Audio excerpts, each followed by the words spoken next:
Hey guys, how are you? Chef House coming at you. We are here at the RFDA kitchen and we are on the road to Top Chef with Team EVOT.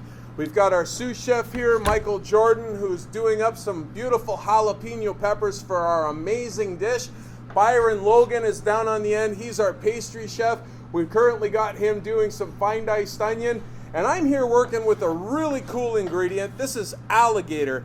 Now, alligator is one of those things that most people aren't familiar with and probably wouldn't be too comfortable eating.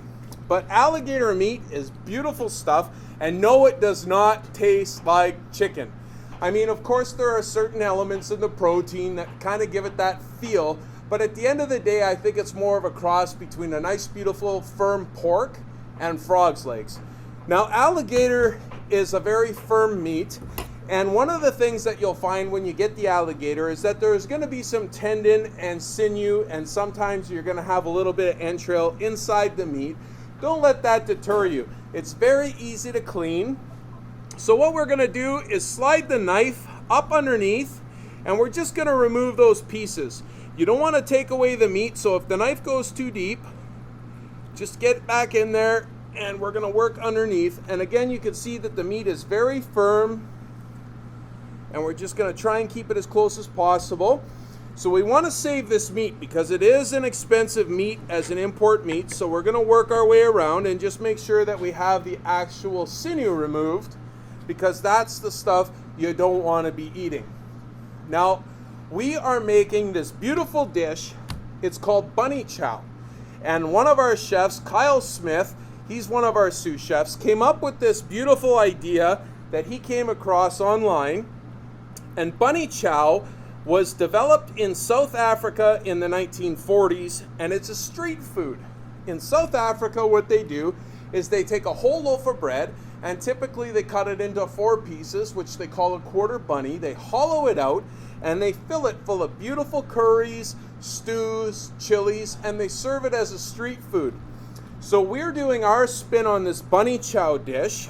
So we have a smash mouth bunny chow, and we are making our bunny chow with alligator. Now, typically there's actually no bunnies involved in the making of this dish, so don't worry, Thumper's safe at home, everything's cool. But they call it bunny chow because I think the original name was influenced from an Indian dish, and it sounded like the word bunny, so it became bunny, and because they ate it, it was chow. So bunny chow. So this dish is actually going to be much smaller scale for us. We're going to make these beautiful tiny little bread bowls. We're going to hollow them out. We'll have our lid. We're going to do this amazing alligator chili, which we're preparing with a Sleeping Giant Brewing Company Skull Rock Stout. And we'll have bacon, elements of beautiful yellow peppers and orange peppers for a blast of color. We'll have some kernel corn as well for that added level of sweetness, and the jalapeno pepper, and of course all the beautiful spices that go into a gorgeous chili. So right now we are working on the alligator portion of this, and we're just basically cubing this up at this point, because right now we just want to make sure that it's clean, that most of the sinew has been removed, and we want to make sure that it's ready to go through the grinder, so that way we end up with a beautiful smooth texture, and we have like a nice granular finish, so that it's going to be more like a hamburger texture, so that it fills out more like a traditional chili once it's cooked. So we're going to continue on with this, and we'll get a few shots a little bit further down the road as we get the grinder on the go. Mike's cooking down some gorgeous bacon right now. We've got some applewood smoked bacon on the go, and we're going to be building this chili in layers. We'll be working through the vegetables, the mirepoix. We'll have all of the bacon elements. We'll have our alligator in there. We've got some beautiful, beautiful tomatoes we're working with, and various vegetables that are going in. And this chili is going to be off the hook. Once we get to the point where we're going to serve it tomorrow at Top Chef Thunder Bay, we're going to put a smoked Gouda cheese from the Thunder Oak Cheese Farm on top. That's going to add one more little hint element of smoky flavor. And then we're also going to finish it with a little bit of infused sour cream. We're going another route. We want a touch of bitterness in this sour cream. So we're going to infuse this sour cream with Frape and Sons coffee bitters. That's going to add just a little hint of bitterness to the dish, and that'll go well with the sweetness of the vegetables and of the meat and the alligator and the bacon. We'll have those smoky elements and a little bitter finish. We're going to garnish it with local pea shoots, and we'll have that all on a gorgeous cedar board. We're going to be serving also a 1 ounce shot of Aranciata Rosa, which is a blood orange drink, and that will be infused with Frape rhubarb and orange bitters as well. So we've got a beautiful palate cleanser to follow up with our chili, and our bunny chow should be off the hook. So come back in a few minutes and we'll have a look at the alligator being ground. We'll have a peek at what Mike's cooking up over there with the bacon, and we're gonna start building this chili a level at a time, and it should be one of the most killer chilies that Thunder Bay has ever had, and hopefully it's enough to put us over the top this year at Top Chef. Come back, we'll talk to you soon. Okay, so we're over at our beautiful little steam kettle here. Mike's got the bacon, he's chopped it all up, gorgeous with Byron's help. They've run through, and we're actually at the point where we're probably about halfway rendering this down. The key here is that you want to render it down, drain a little bit of the liquid away, and then make sure that there's still some liquid left, but we want to make sure that the bacon itself starts to brown. We want to caramelize it a bit, develop those fine flavors, and make sure that we've got some beautiful color that's going to infuse through the chili and the smoky flavors that we want to achieve from the bacon into this dish. One of the most important things about being a chef in these competitions is good old-fashioned crappy 90s tunes and heavy metal and a good mix of music. But one of the other challenges that we encounter, especially in incidents like this, is sometimes we come across problems. We've got this meat grinder that we were going to grind the alligator with that we talked about over there a little bit, and unfortunately the grinder blade either isn't sharp enough or the meat isn't conducive to being ground with what we have. So we've had to, what we call in the industry, MacGyver this, and Byron and Mike are currently cutting the alligator by hand to make sure that we have the perfect little size bits of alligator for our chili. So again, MacGyvering is all part of being a chef. You find a problem, you tackle the problem, you fix the problem, and then you get on with your day. I'm going back to doing some work and listening to crappy music. We'll see you guys in a bit. So chili's looking really great at this point. We are absolutely stoked. The smells in this kitchen are unbelievable. Things are coming along nicely. We've got all of our meats and beans in there. We've got some flash of color with the corn. We've got some garlic and seasoning and flavoring starting to build, and we're layering those flavors, like I said, a little as we go. We want to make sure we're seasoning all the time, each step that we take, to make sure that the seasonings are adjusted properly and we're going to maximize flavor. So at this point, we've got this gorgeous bin of yellow bell pepper, orange bell pepper, and there's about 5 or 6 jalapeno peppers. We took the jalapenos, and Mike was kind enough to take the seeds out of them and the veins out of them. We don't want it to go over nuts with the heat. That's why we removed the seeds and the veins. But again, we do want to have a nice mellow level of heat that kind of creeps up at the back of your throat, or what we like to call creeper heat. So that way you have a nice blend of heat and spice and seasoning, but not hot just for the sake of being hot. So we're gonna roll this into the pot here with the rest of our chili at this point in time, and we're gonna mix it in good so we have a nice blast of color in. So we'll get all of this goodness into our beautiful chili, and this is really gonna give us a shock of flavor for our South African bunny chow with our alligator skull rock stout chili. And then after this, we're gonna roll a few growlers of gorgeous skull rock stout into this. That's gonna give us those nice deep caramel flavors and richness that we're looking for. And we're gonna drop a little bit of chicken stock into the mix and some nice flavorings. And as we start to build these, next we're gonna drop some tomatoes in. We'll make sure we have those real chili aspects. Of course, you gotta have some really good tomatoes. So we've got these gorgeous Californian tomatoes. This company Stanislaus that we're using, Stanislaus is actually the ones we prefer to use. Yes, we love to buy Canadian product. Let's be clear about that. We love to buy local product even better. But the Stanislaus tomatoes are grown specifically for the can. They are one of the best quality canned tomatoes that I have discovered as a chef. And one of the beauties of the product is that in California with the Stanislaus tomatoes, they use steam to remove the skin, not acetic acid. Therefore, the tomatoes you're adding taste sweeter, even though they're not really sweeter. They taste sweeter, but it's only because they're less acidic. So you're capitalizing on those beautiful tomato flavors without adding any more acidity. We've already got a nice level of acidity in here with the lime juice that we've got in here. We want that little kick, those, that tequila lime type flavors. So those are going to be really good flavors, southern flavors. And we're going to continue to build on this a little bit more as we go. We'll keep you up to date with how things are going, and we'll show you the finished product when we're done. Hey guys, we're at those final stages now where we are in full simmer mode. These simmer times are going to bring out all of those gorgeous flavors in that chili. We've rolled out some smoked paprika, we've got cumin, we've got our garlic, we've re-seasoned a couple of times throughout with salt and pepper, your basic seasonings. We've got some gorgeous chilies running in there. We want to make sure we actually even added in a little extra jalapeno because we weren't quite convinced it was quite hot enough. Now again, as I stated earlier, never heat for the sake of heat, guys, but we want to make sure that we've got enough in there that it tickles the taste buds just a little bit, and it's going to bring out some lovely flavors in this chili.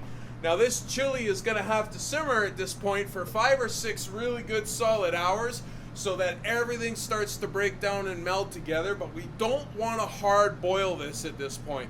We want to make sure that these flavors are simmered so they melt together, but we don't want to boil it because 2 things could happen. A, we could burn the chili, which would be absolutely disastrous at this point of the game, and B, we could overcook all those beautiful vegetables that are in here, which we definitely don't want to do. We want to make sure we've still got some beautiful textures. All those lovely flavors get a chance to work their way throughout the chili, and this is going to make Bunny Chow beyond belief. So again, we've got our Smash Mouth Skull Rock Sleeping Giant Brewing Company chili, and we're rolling this out with all of those beautiful flavors. And of course, who could forget that we've got alligator in this? Yes, that's right, believe it or not, there is alligator in our chili. We're going to serve this in gorgeous tiny little miniature bread bowls tomorrow, and we're going to garnish it up really beautifully, and it's going to come with a Aranciata Rosa shooter, and that'll be a nice little palate cleanser to finish the dish. Of course, we've got a garnish with local, so we wanted to make sure that we included Thunder Oak Cheese Farm and their smoked Gouda in this, and on top of that, we're going to be garnishing with a Frape & Sons Coffee Bitters Infused Sour Cream. Now that's a mouthful, but I'm telling you, the bitter flavors that the coffee is going to put into that rich, creamy sour cream is going to add another element of flavor to this chili, and it's just going to give that beautiful little bright tone bitterness in the finish. With all of the sweet, gorgeous flavors we're rolling here, I honestly think that we've got a legitimate shot at winning Top Chef this year. Now, at the end of the day, we're not discounting anybody. We have some serious competitors out there. A lot of guys that have come in first or second or third in past years. So, I mean, that's not saying we're not sweating a little bit. We want to make sure that we put out the best product possible because there are going to be some killer dishes at Top Chef 2015 this year. But we wanted to take you along part of the road, and we wanted to bring you in on how we were making our awesome alligator chili for this. And next we're going to stop by at Nucci's Deli on Red River Road.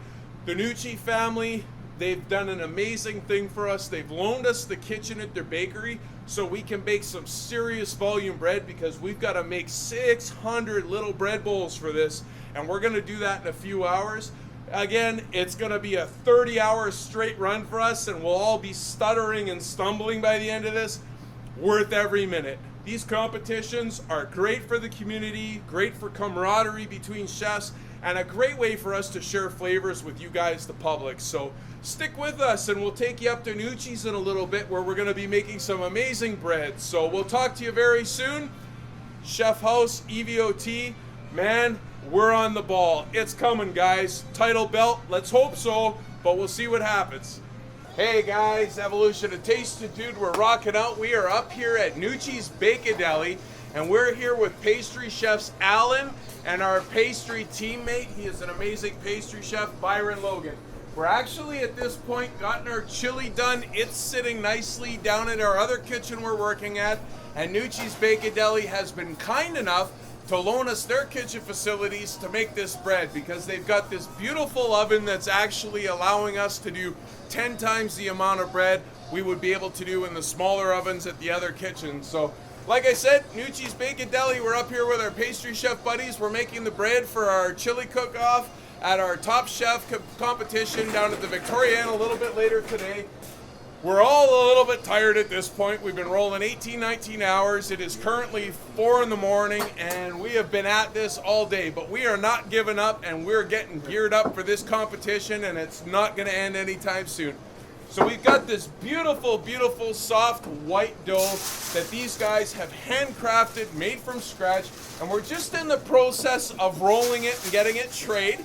After we've gotten it trayed, we're gonna put it into the proofer, and the proofer is gonna allow these to rise a little bit. That's gonna give us our volume, make the dough nice and tender. So when we bake it in the oven, we're gonna have delicious, delicious little bread bowls for our Alligator Skull Rock Stout chili to go into.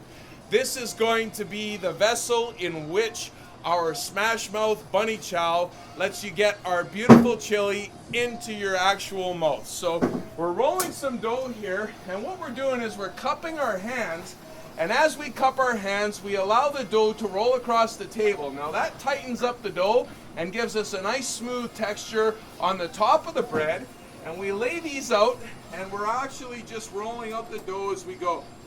So at this point in the game, we're baking these off, we're rolling them out.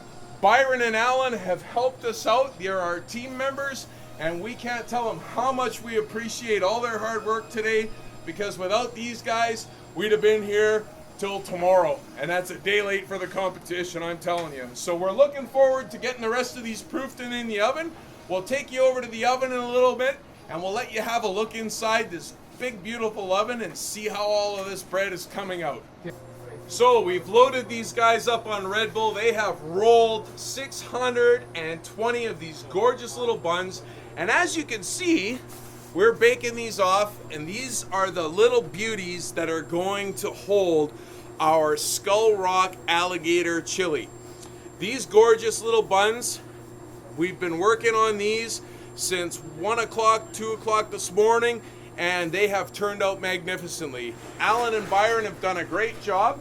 This big monstrosity here is the big, huge oven that they're working with at Nucci's up here at the Deli on Red River Road. This big thing is one of the most amazing baker's ovens that you'll find in the city. It has 6 different levels, and each level will hold up to 6 trays. So these will hold up to 36 full baking sheets at a time, which is a huge amount of bread. This is what's allowed us to make our bread so quickly and efficiently today, other than the fact that these guys really know what they're doing. So have a quick peek. We've got a few empty shelves in here, and we're on the last couple of batches of our beautiful, gorgeous bread. So as this rotates around, it's like a giant paddle wheel inside, and what you'll find is it rotates around, and each tray it comes through and comes up. And this way you get nice, even, consistent cooking, you get even heat, and you're able to do a huge, huge quantity of bread at any given time. So we're just waiting on the last couple of trays we got to show you what we got rolling on. Like I said, there's 6 shelves and they rotate slowly, so we gotta wait a minute or two. But as we look, Shannon, have a quick look in the oven here. You can see the actual roll coming through. So these are the dinner rolls, and you'll see the one I showed you is actually a little bit smaller than these ones, because obviously as this product cooks it gets hot, and as you get hot obviously things have a tendency to expand. So they're going to look a little bit bigger while they're in the oven, and then when they come out of the oven they will shrink down just a little bit and you get that nice, even, consistent size. So we're really excited to finish up here. We're going to get this bread cool, packed up, And in another hour or so, we're gonna head back to the RFDA kitchen. We're gonna start putting all the finishing touches on our product. We're gonna get this lined up, and we'll take it all down to the Victoria Inn for Top Chef 2015. Hope you guys are ready, because we're ready. We'll see you guys in a bit.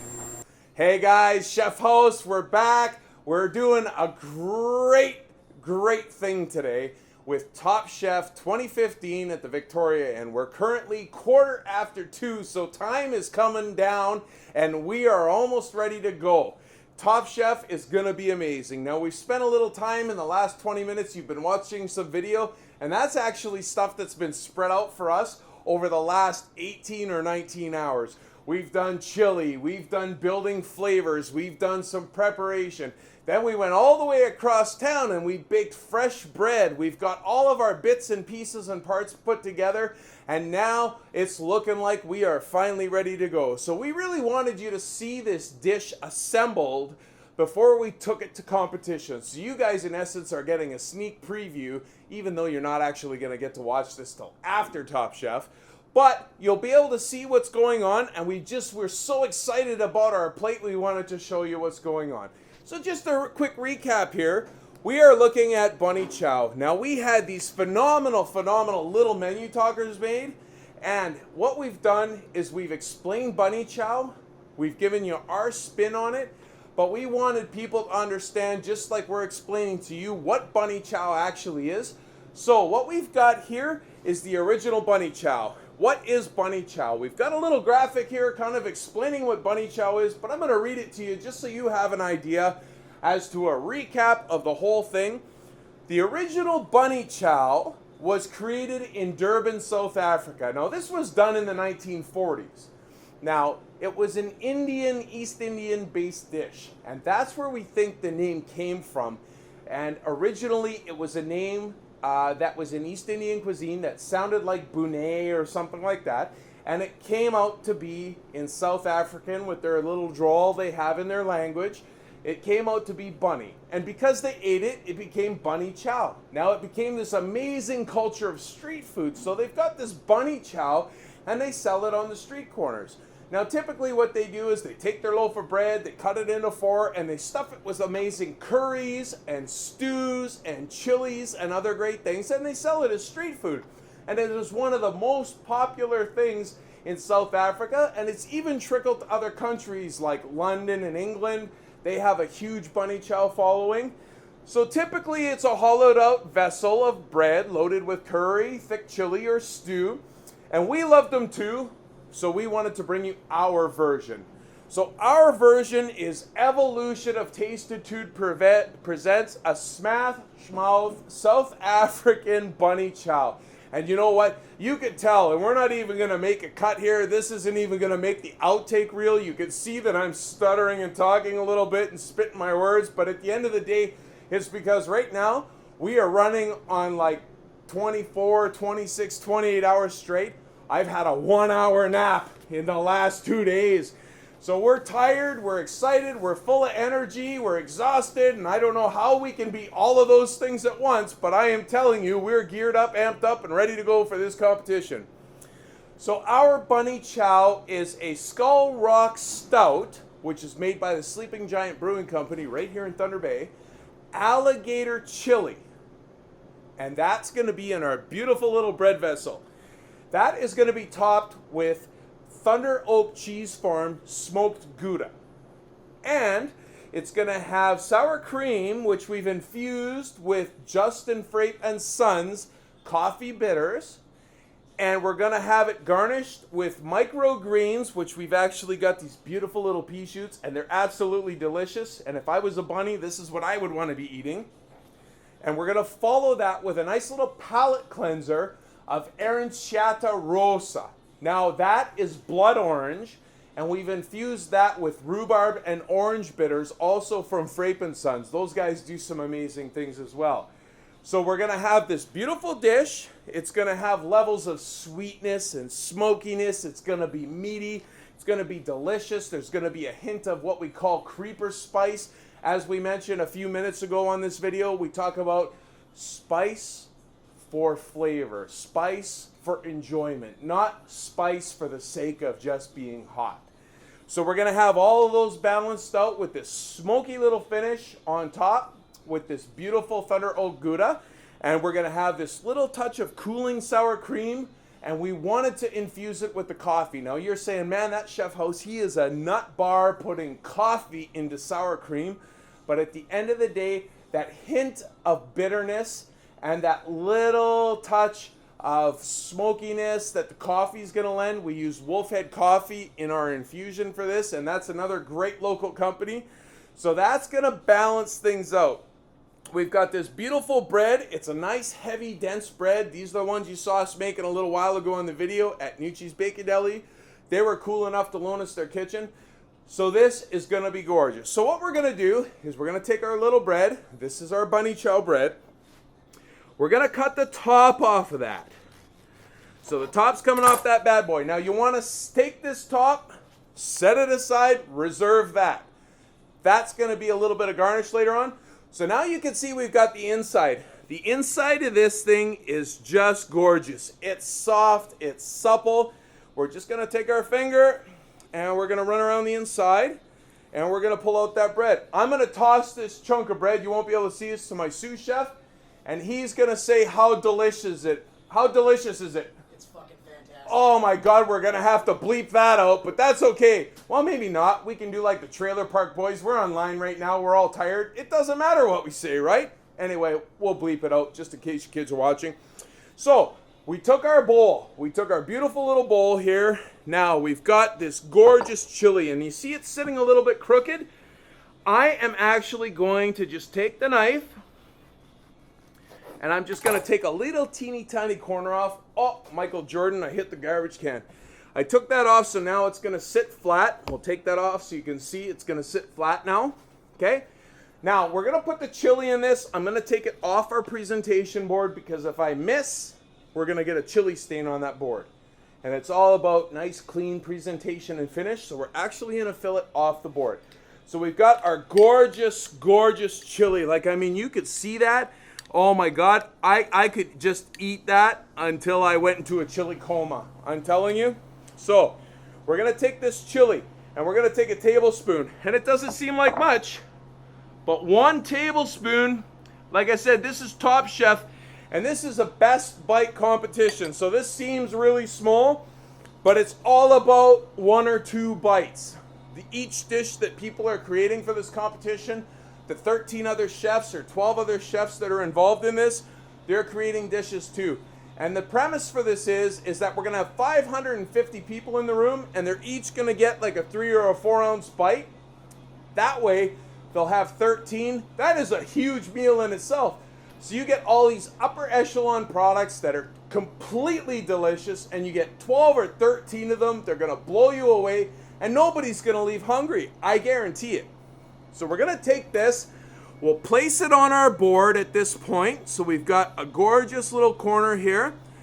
And as you can see, the Alligator chili in there, Skull Rock Stout. It's going to be delicious. It's amazing just the way it is. We're going to garnish that with a touch of our smoked cheddar. And we've got that beautiful coffee-infused sour cream. And we're not going to put much. It's just a garnish. Just a little to get that cut. You want to be able to break the heat with the sour cream. We all know what happens when you drink water after you eat something spicy. Doesn't help at all, does it? You need fat. Fat attaches itself to the capsaicin molecules. Fat's what takes those heat molecules out of your mouth. That's why sour cream works so well. We're going to take the sour cream. Now I've got this cool, we got these little tiny mini forks. This is what my kid's Lego character had dinner with the other night. These are nice, cute, tiny little mini forks. We're going to put our little mini fork there. We're going to have our cool little lid. So now we've got our lid.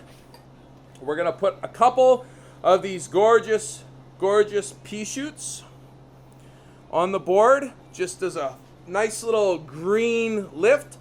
And these aren't just for looking at. Pea shoots are so fresh and delicious.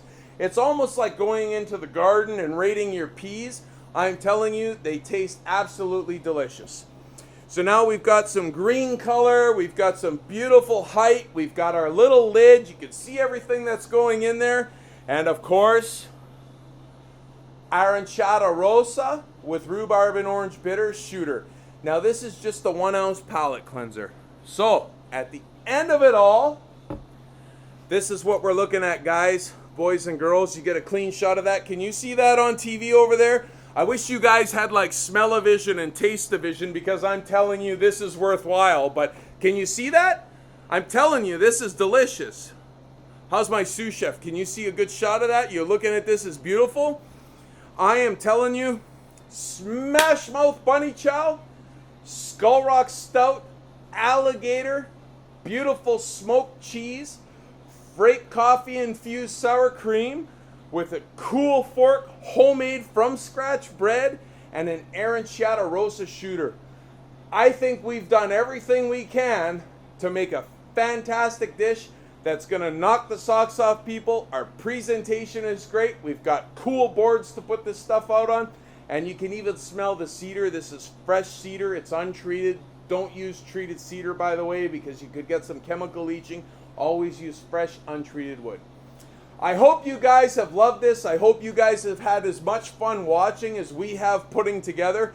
Yes, we're a little tired. Yes, we're a little delirious. Yes, we might need straitjackets in a mental institution or a vacation to the Arkham Asylum. But at the end of the day, I am telling you, this has been so much fun.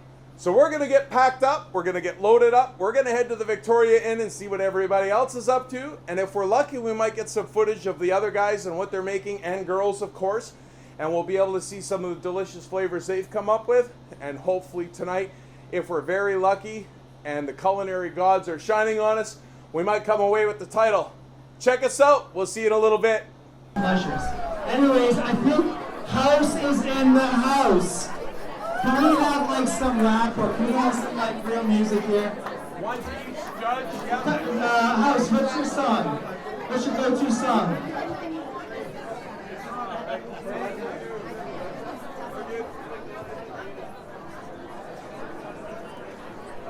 Okay, House, come on over, House.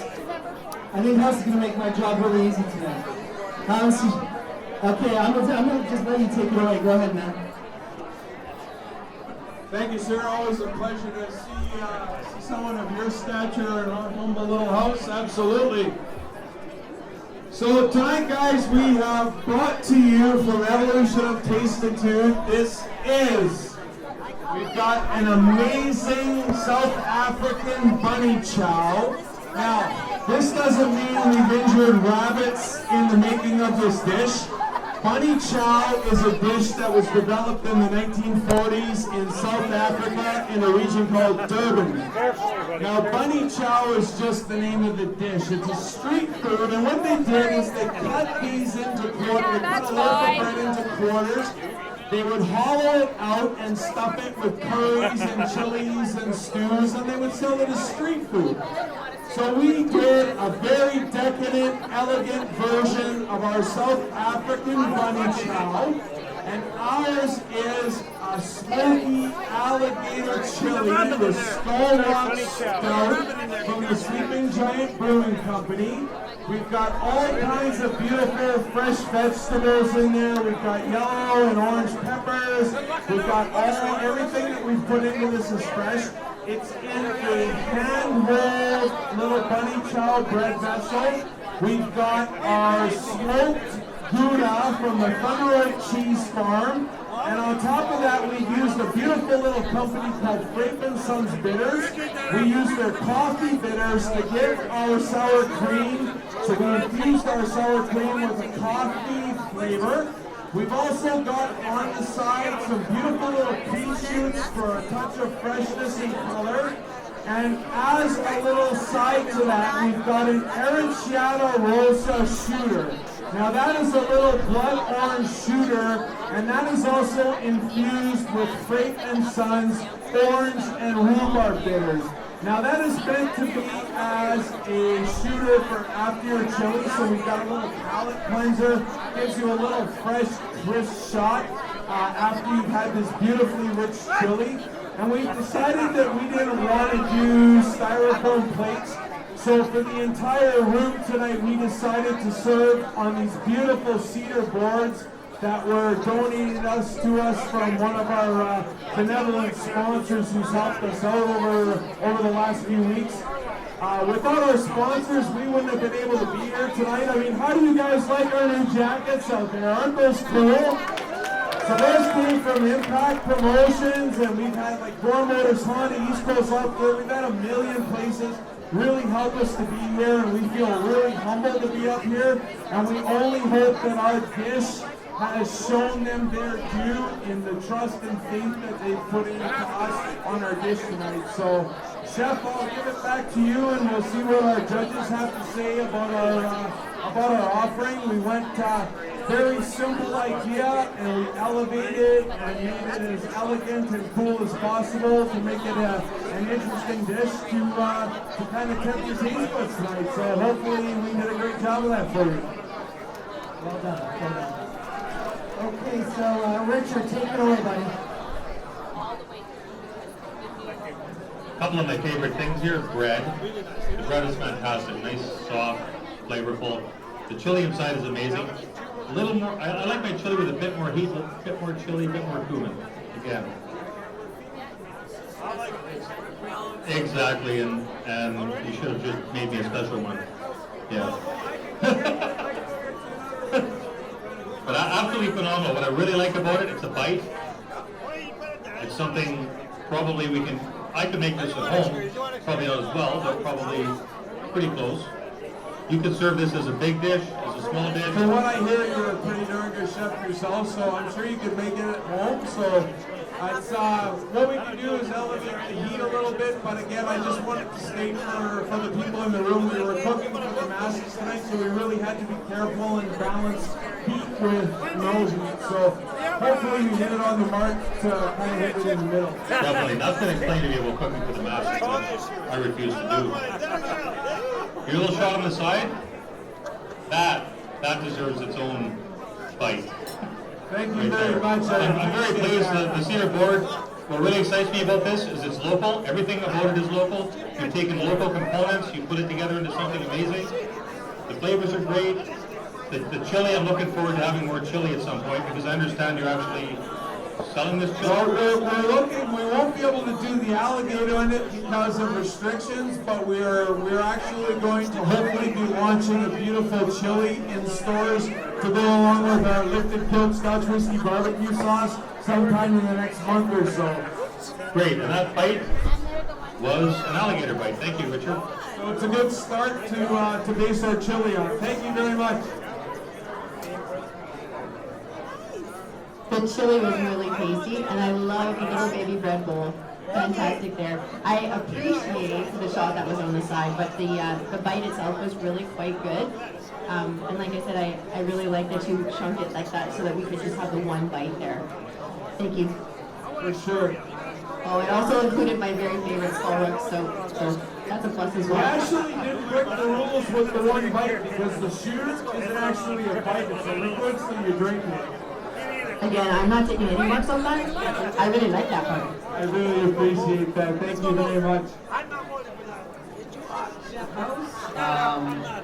Oh, I'm in trouble here. I don't like that one. No, not at all, not at all. You said it yourself, you wanted simple but elegant, and that's exactly what I got. It was the first time I've ever tried alligator, and if someone hadn't told me it was alligator, I wouldn't have been able to tell. And as someone who's not a huge fan of spice, I mean, I found that the chili was delicious. There was lots of flavors in it anyway, and again, the alligator was actually a really delicious touch, so I didn't mind it at all. It didn't bother me. The shot was a perfect way to finish it off, and I thoroughly enjoyed it. Good job. Thank you so very much. Hi, Chef. Hi, how are you? Very good. So when I came here tonight and saw what every restaurant had, and I looked at yours, I said, wow. You know, we were joking about, you know, people have a lot going on here. There was a lot going on there. But as they came to our table here, that was a very tasty, tasty bite. So congratulations on that. Compliments, like Kale said, I've never tried alligator before. And how many in this crowd has tried alligator before? Okay, so take a look. There you go. We went to try and shoot them in Kekabeka, but apparently they're out of season. No, out of season. So while it's actually not a locally hunted alligator bite, we did order it from East Coast Lobster, which is a very locally owned company. So it was something we wanted to do to differentiate ourselves, not just for the sake of being crazy, but we thought the alligator would lend a nice sweetness to the dish. Well, I say great job, and from creativity and originality with everything you have going on there, really appreciate what you did. I have nothing to say, but it tasted fantastic. The judges get to keep their boards because we want them to be used and recycled throughout the evening. They were a very blessing, and we wanted to make sure they stayed natural. They were awesome to have the boards tonight. Hi Richard, nice job. From the presentation point of view, fantastic. That was a nice presentation. I love the fact that you use local ingredients. We've got lots of local ingredients. Lots of people don't know how much local ingredients we have that are available to us. So fantastic on the presentation and utilizing local ingredients, which is great because that is also a new theme. From the alligator, it didn't matter if you used alligator, beef, whatever, the chili dominated that, so it would have been nice to try alligator in a different form with maybe a different seasoning, but otherwise, I thought you did a great job. That was a good presentation. I'm not a big fan of chili. I think it dominates too much. I would have liked to try the alligator in a different form. For sure. I actually made my 11-year-old son alligator chicken figures. Obviously, they were alligator figures to take to school for lunch last week, and he was the talk of the lunchroom. He was the crazy kid that had the weird chef dad that sent him to school with alligator fingers for lunch. So next time we do that, I'll do something a little bit more decadent for you, chef, next time. But I really appreciate the candor and the comments, and that's really good. I know the alligator, all the meat gets lost in there. We just thought that the alligator would definitely lend a nice little sweetness to it. You know how it's got the undertones of pickled cheeks and foggies a little. So, and the actual texture of the meat is something that's a little bit different from other meats too. So, thank you very much, chef. I appreciate your comments, sir. Oh, now I'm in big trouble. No. I have to say that having tried to do alligator myself and have had it in a few restaurants, the alligator was fantastic. Thank you, sir. Absolutely done. I don't think I could have described it better than pickerel cheeks. That was absolutely wonderful. And nobody's mentioned, but I think Justin's bitters at the end were wonderful. I could have actually had more of that. I really enjoyed the shot afterwards. It was a lovely, lovely combination. Very nicely done. Thank you. We thought it was a really nice, clean, crisp way to finish. So, you know, chili is a very dominating flavor, very home style, very rustic. So we really wanted something that was going to cleanse your palate afterwards and kind of refresh your taste buds for the next dish to be judged. So, House, my wife's not here. That was fantastic chili. thank you very much. Better than I've had anywhere, actually. And I would like the beef sprouts. That was a really refreshing way to finish it. So, good job. Thank you very much. Thank you all for having us up here tonight. I can't tell you how much we appreciate being up, and I'm going to give Chef Rocco the microphone back here. I should say, David, Rich is very shy not to draw things out of him. So, he's a very shy guy.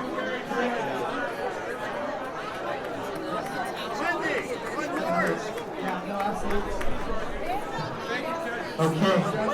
Thank you, host. We were gonna put out that award music to get rid of you. Well done.